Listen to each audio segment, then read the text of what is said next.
I think the wave of music is going to be rage, man. I was watching Rolling Loud Festival in Miami, and listen, Rolling Loud is just one festival, right? Like it only happens a time or two a year.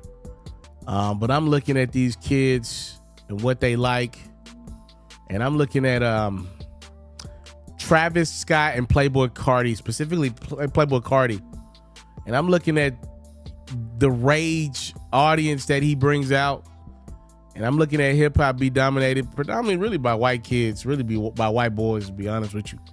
This is what hip hop is dominated. That's the bulk of the fan base, right? Like when you go to these shows, yes, we still come out to radio shows and all that, but what's really dominating the culture is like young white kids and their infatuation with rage music right now. And you know, Playboi Carti has developed this very, very, very unique brand. And like 4 or 5 years ago, you would have called it weird. And hell, a lot of y'all may call it weird today.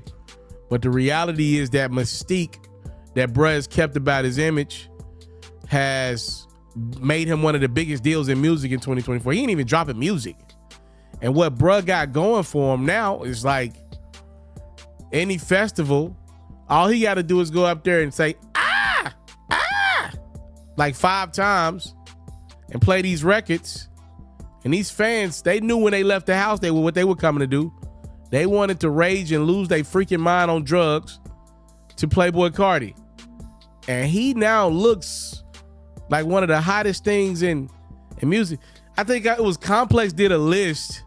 Complex did a list, bruh, recently of rappers in their 20s projecting who's gonna have the most success, and number one on that list was Playboi Carti, and it was some pretty talented people in them 20s. Still, I mean, all of them was in the 20s, right? Like, and they believe Playboi Carti is gonna have the most success coming out of that, and it's because of that mystique, it's because of that rage music, it's because bruh just did a great job of harnessing that brand, and now look up. And now look around, like some of the people that we've seen as fixtures in rap over the last decade, a lot of them kind of looking and trying to find ways to reinvent themselves. I'm being honest, like some of our favorites, they looking around like, what can I attach myself to? And they morals won't allow them to become a rager, to go dress in thongs and put on makeup. And I get it, I respect it, right? Be clear. But for the artists that do indulge in that type of behavior, and Playboi Carti he's the persona. He'll do the whole thing. There is no limits to how many fans will come out to see this dude perform. He don't even gotta say nothing. The music don't even gotta hit like that. They want to just rage. And I think we're more so like, we've had different eras. It was the trap era, it was the drill era, and then Dirk kind of revitalized the drill era a little bit recent, but drill era had their run, a la Chief Keef. Then we go into the emo rap era, which is kind of where I get into the Uzis, and then Yachty used to do it.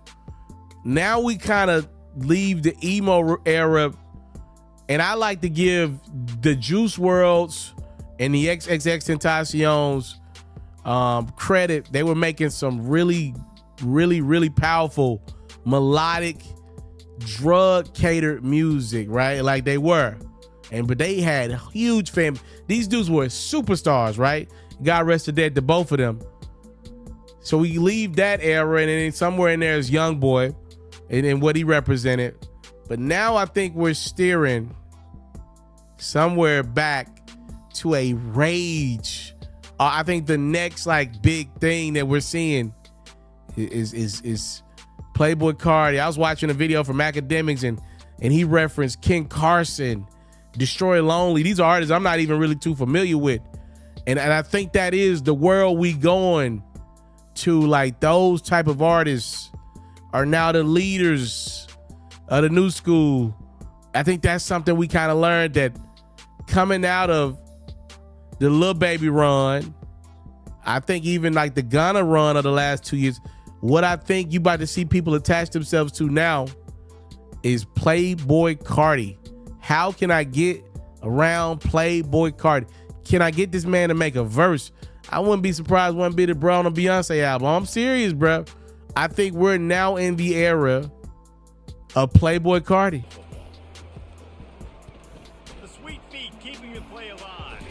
Oh yeah, fumble. And the defense Fumble. He wants to start this drive with a pass. Fires toward the end zone. Bam. That's a dot. This is Touchdown. Trying to get the ball back right now with the onside kick. Oh, we got the ball. They get it back for another drive. Everything going their way right now. Last drive they score. I think I got that. Oh, way to get there. Let's go. Got 42 seconds. Oh, I got something. We're down to the 31.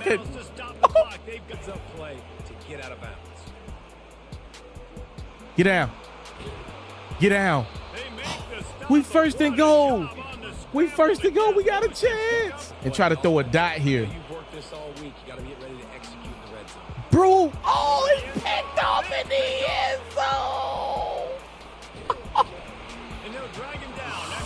Oh, what a game. Oh, what a game. Oh, this was a classic. Oh, there are some games that no matter what the coaches say, they just mean a little more and they hurt a little more feelings. They do, and that's a fact. It hurt worse than real life.